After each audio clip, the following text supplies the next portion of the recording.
آپ کیا سمجھتے ہیں کہ جو ہمارے ساتھ حالات پیش آ رہے ہیں، کبھی مسجدوں کو لے کر، کبھی خانقاہوں کو لے کر، کبھی بزرگوں کے نام کو لے کر، اب ہمارے وقف کی جائیداد کو لے کر، یہ سارے جو معاملات ہیں یہ اچانک آنے والی چیزیں نہیں ہیں. بھانپ لیا گیا ہے تمہاری پوری طبیعت کو، تمہارے مزاج کو، کہ فکر و عمل کی قوت ان کی ختم ہو چکی ہے.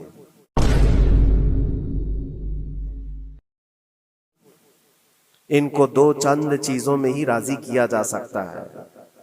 دنیا یہ سمجھ رہی ہے جس کی وجہ سے کھلواڑ پر کھلواڑ ہوتے چلے جا رہے ہیں، اور ان کو یہ بھی پتہ ہے کہ یہ کچھ نہ کر سکیں گے، کہ امت پر اگر ایک ایسا وقت آ جائے جب ان کے سامنے ان کے نبی کو گالیاں دی جا رہی ہیں اور امت کچھ نہ کرے، تو پھر وہ انتظار کرے کہ عنقریب وہ وقت بھی ان کے اوپر آنے والا ہے جب ان کی ماؤں، بیٹیوں اور سب عزتوں کو بازار میں نیلام کیا جائے گا اور یہ کچھ نہیں کر سکیں گے.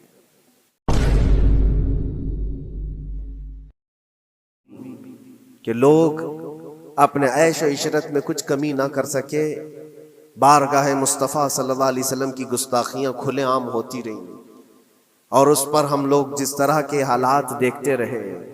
بہت سارے لوگ تو مجھ کو یہ کہتے تھے، مجھ سے یہ کہتے تھے، کیا ضرورت ہے آپ کو بولنے کی، حالات دیکھ نہیں رہے آپ؟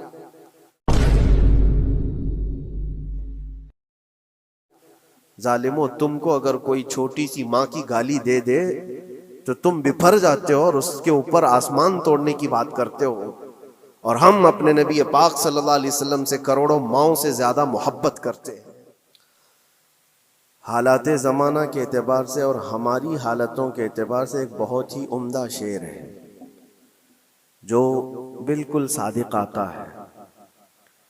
قوت فکر و عمل پہلے فنا ہوتی ہے، قوت فکر و عمل پہلے فنا ہوتی ہے جب کسی قوم کی شوکت پہ زوال آتا ہے. یوں ہی کوئی قوم نہیں مرتی، کسی قوم کے اوپر زوال آتا ہے تو سب سے پہلے اس قوم کے اندر سوچنے سمجھنے کی صلاحیت ختم ہو چکی ہوتی ہے، تب جا کر کے زوال آتا ہے. آج اس شعر کو میں پڑھتا ہوں تو محسوس ہوتا ہے کہ ہماری قوم پر یہ شعر صادق آتا ہے. قوت فکر اور عمل یہ پہلے رخصت ہو گئی ہے، جس کی وجہ سے یہ زوال آ رہے ہیں. لوگ اب حادثوں پر بیٹھ کر کے چرچا کرتے ہیں، حادثہ ہونے سے پہلے جو فکر ہونی چاہیے وہ مفقود ہے. گھر جلنے کے بعد پھر میٹنگ کرنے کا مطلب کیا ہے؟ اس سے سیفٹی کے لیے پہلے سے انتظامات ہوں تو اس کو لائق و فائق اور دانش مندی سمجھا جائے گا. آج کی وہی حالات ہیں میرے عزیزوں.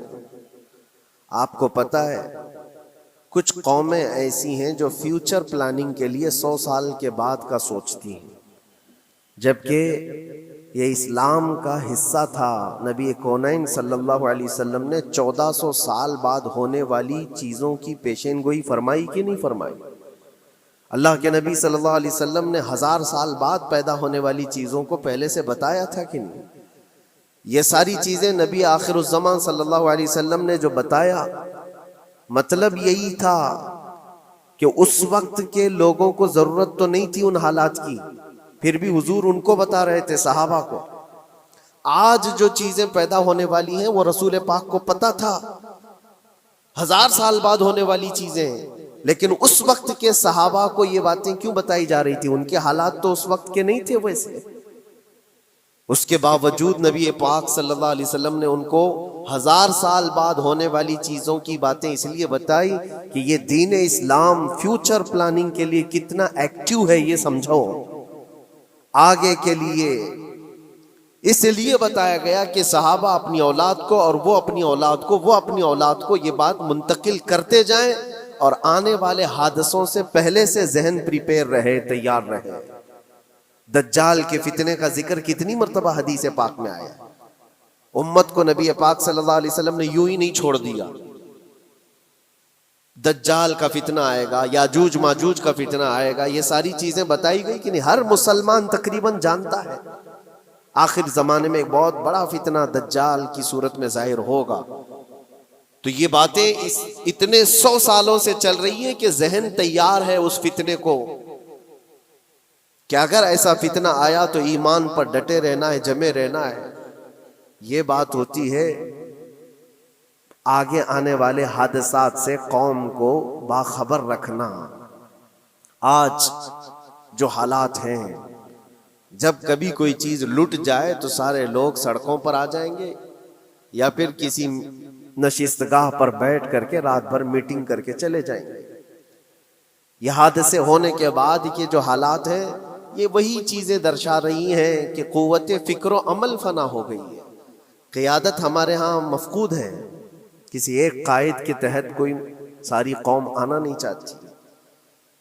آپ کیا سمجھتے ہیں کہ جو ہمارے ساتھ حالات پیش آ رہے ہیں، کبھی مسجدوں کو لے کر، کبھی خانقاہوں کو لے کر، کبھی بزرگوں کے نام کو لے کر، اب ہمارے وقف کی جائیداد کو لے کر، یہ سارے جو معاملات ہیں یہ اچانک آنے والی چیزیں نہیں ہیں.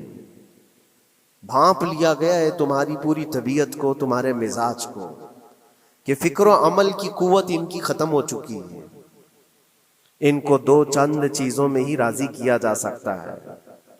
دنیا یہ سمجھ رہی ہے، جس کی وجہ سے کھلواڑ پر کھلواڑ ہوتے چلے جا رہے ہیں، اور ان کو یہ بھی پتہ ہے کہ یہ کچھ نہ کر سکیں گے. میرے عزیزو، آپ نا امید اور مایوس نہ ہو کہ ہم سے کچھ نہیں ہوگا. اللہ کریم چاہے تو ایک بندے سے بھی پوری دھرتی پر زلزلہ لا سکتا ہے. اللہ کریم کی ذات پر یقین اور توکل رکھو. سرکار غریب نواز ہندوستان آئے تھے تو بہت بڑی فوج لے کر نہیں آئے تھے، اللہ کی ذات پر بھروسہ کر کے آئے تھے، اور 90 لاکھ لوگوں کے دلوں میں چراغ اسلام جلا دیا تھا.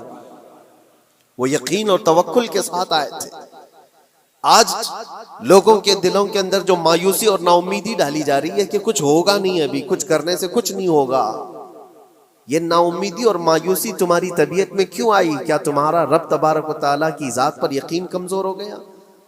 اگر یہ اس طرح کی بیماری آئی ہے تو پھر بدر پڑھ لینا. جب رسول پاک صلی اللہ علیہ وسلم کے ساتھ وہ صحابہ جا رہے تھے، ان کو اچھی طرح پتا تھا کہ سامنے آنے والی فوج کتنی طاقت لے کر آ رہی ہے.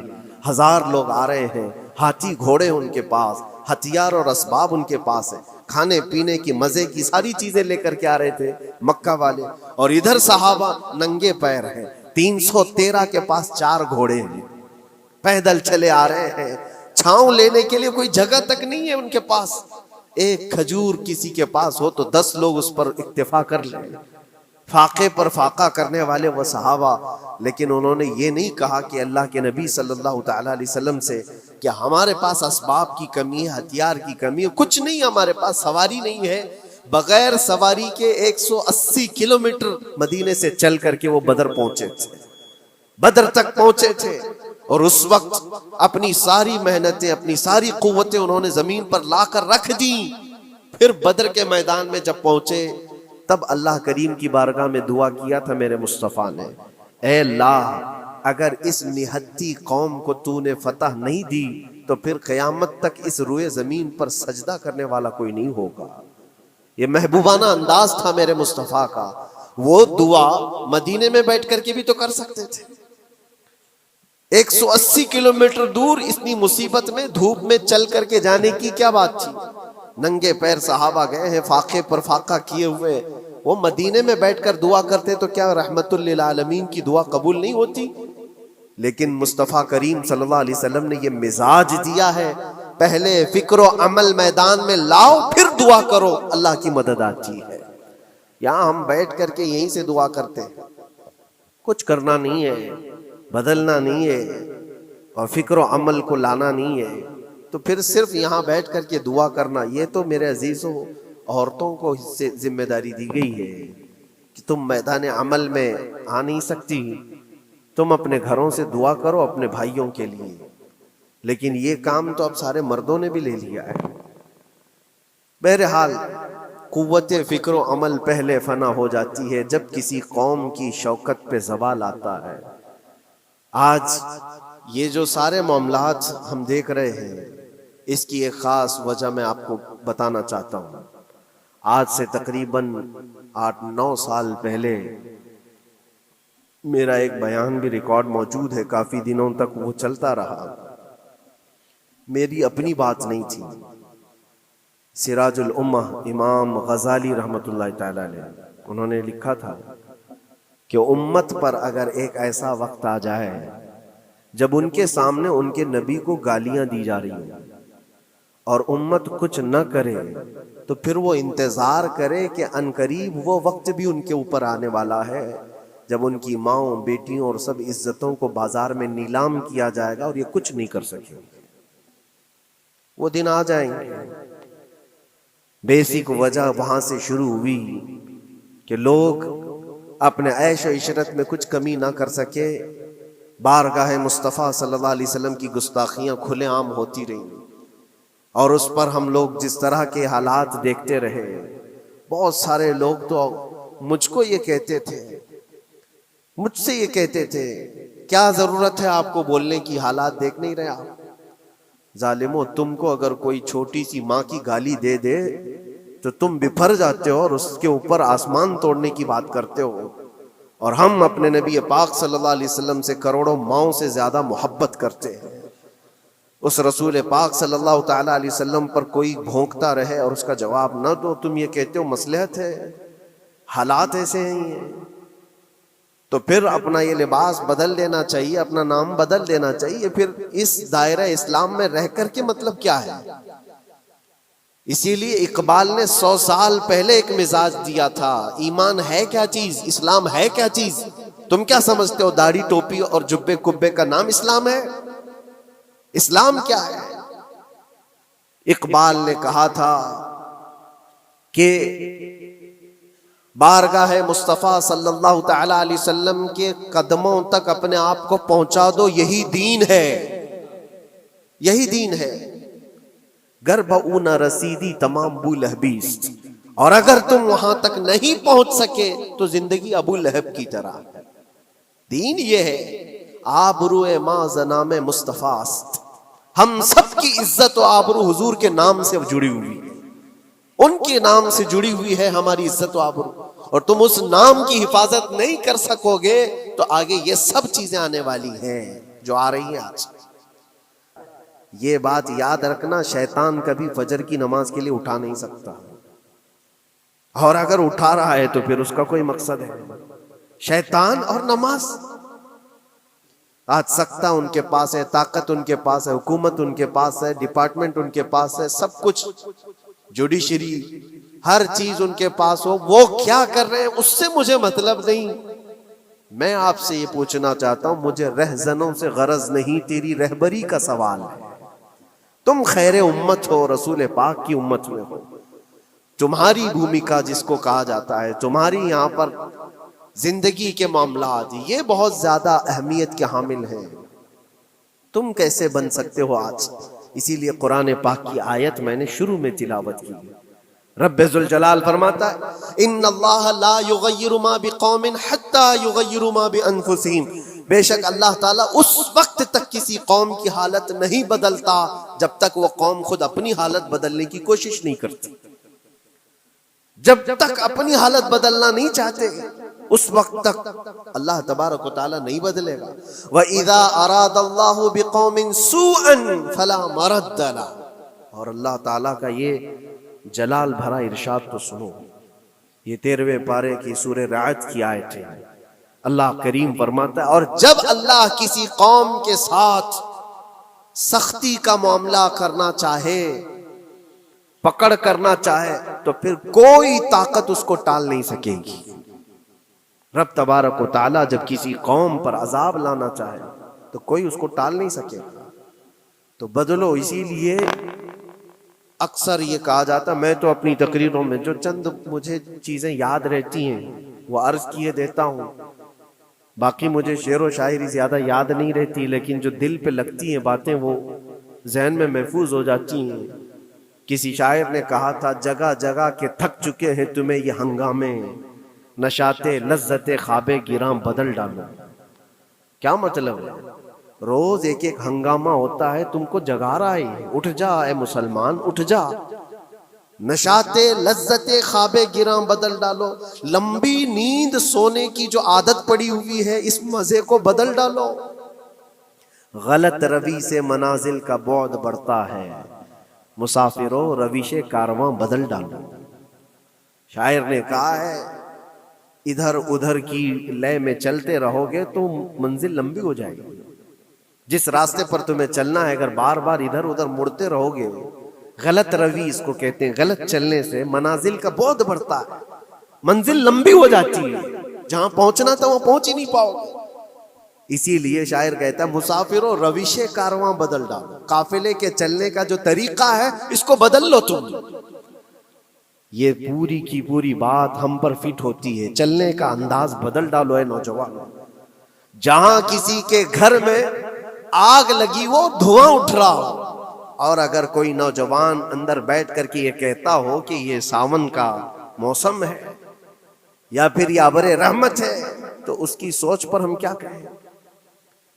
جہاں آج پوری قوم قسم پرسی کے عالم میں ہو، امت محمدیہ کے یہ حالات آج دیکھ رہے ہیں، روزانہ دیکھ رہے ہیں۔ تم شیئر تو کرتے ہو، ہر جگہ شیئر کرتے ہو، اور سارے ریلز پر تم جو دیکھتے ہو ہنگامے روز، صرف ہندوستان کے نہیں پوری دنیا بھر کے فلسطین کے مظلوم بچوں کی لاشیں دیکھتے ہو اور شیئر کر کے آگے بڑھ جاتے ہو۔ ان کی چیخیں، ان کے راکھ کے ملبے، ان کا ڈھیر، ان کے تباہ و برباد گھر، ایک ایک قبر میں 80 لوگوں کی لاشیں، یہ سب کیا تم نہیں دیکھتے؟ شیئر کر کے آگے بڑھ جاتے ہو۔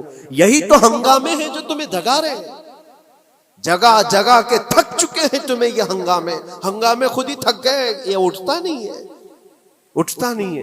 ایک دور وہ تھا 100 سال پہلے کا جب یہاں پر موجود انگریز اس قوم کو دیکھ کر یہ کہنے پر مجبور ہو گیا تھا یہ فاقہ کش موت سے ڈرتا نہیں، ذرا بھوکیوں پر بھوکا رہتا ہے لیکن موت سے ڈرتا نہیں، روح محمدی اس کے بدن سے نکال دو۔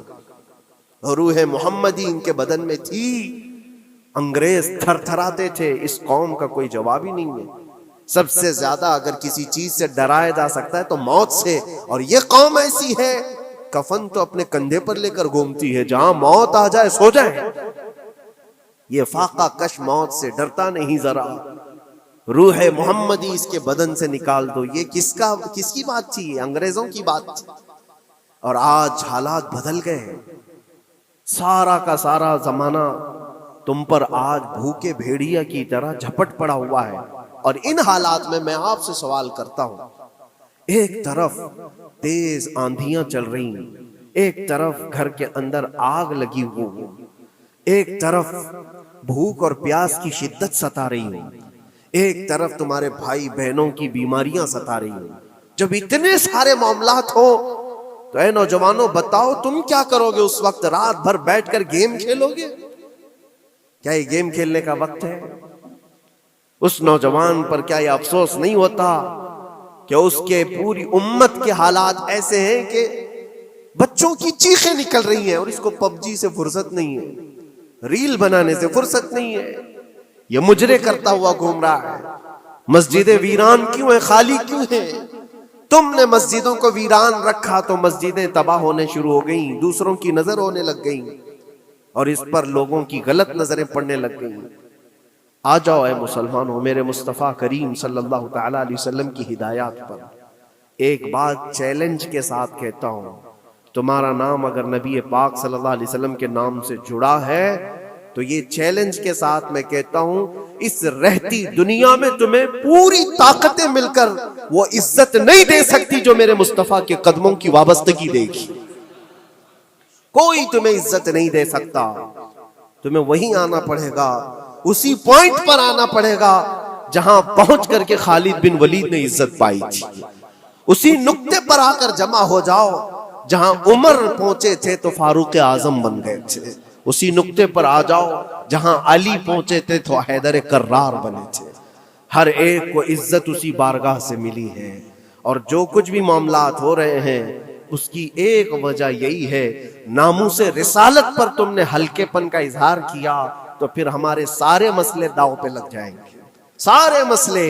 یہ تو وقف ہے، ابھی دیکھو آگے کل تمہاری اذانیں نشانے پر ہیں، تمہاری جماعت کی نمازیں نشانے پر ہیں، تمہاری مسجدیں بھی نشانے پر ہیں کہ تم اپنے گھروں پر بھی جمعہ پڑھ سکتے ہو، چھتوں پر بھی نمازیں پڑھ سکتے ہو۔ یہ سب معاملات آئیں گے، برقع، حجاب، ٹوپی، داڑھی ویسے ہی چل چکے ہیں مسئلے، ہر چیز نشانے پر ہے۔ ارے تمہارے کھانے بھی نشانے پر ہے، تم کیا کھاؤ گے، کیا بچاؤ گے، یہ بھی نشانے پر ہے۔ یہ سارے مسائل صرف اسی بنیاد پر ہے۔ قوت فکر و عمل پہلے فنا ہوتی ہے جب کسی قوم کی شوکت پہ زوال آتا ہے۔ اور یہ ایک بات یہ بھی میں بتا دوں، اقبال نے سچ کہا تھا، ان کے جو ہم غلام تھے خلق کے پیشوا رہے، ان سے پھرے جہاں پھرا پھر آئی کمی وقار۔ جو کچھ بھی ہوا ہے ہماری عزت و وقار میں کمی کا مسئلہ ان سے پھر جانے کی وجہ سے، نبی پاک سے تم دور ہوئے، یہ عزتوں اور وقاروں میں کمی ہے۔ عجیب سی بات نہیں ہے، یہ دوغلا پن نہیں ہے۔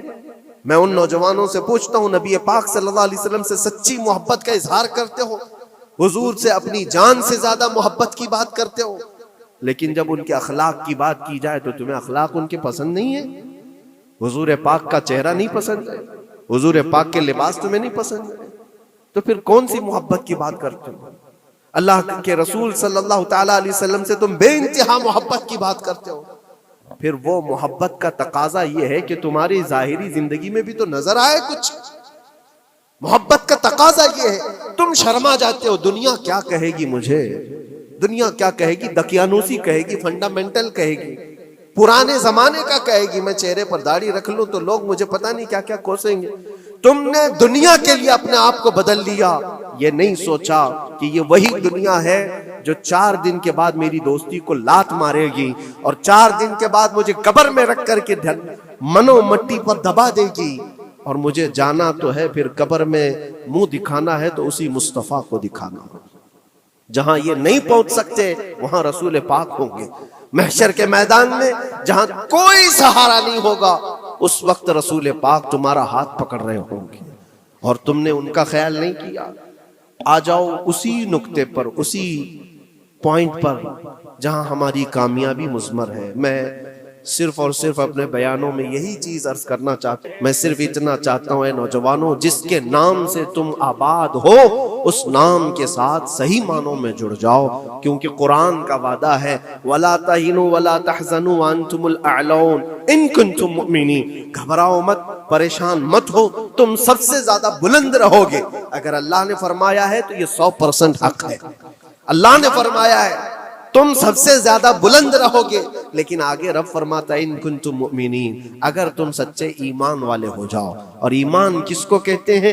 لا یؤمن احدکم حتی اکون احب الیہ من والدہ وولدہ والناس اجمعین۔ میرے آقا فرماتے ہیں ایمان اس وقت تک کمپلیٹ نہیں ہوگا جب تک تم اپنے ماں باپ اولاد اور ساری دنیا سے زیادہ مجھ سے محبت نہ کرو۔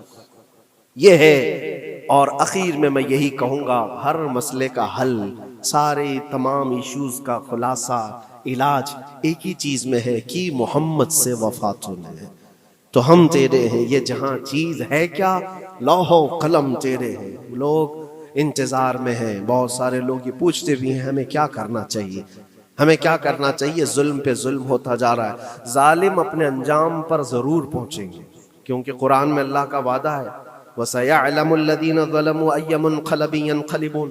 ان قریب ظالم یہ دیکھ لے گا کہ اللہ اس کو کس پلٹی پر پلٹائے گا، کس کھائی میں گرائے گا، اسے اندازہ بھی نہیں ہوگا، اس کے بنے ہوئے جالوں میں وہ خود پھنسے گا۔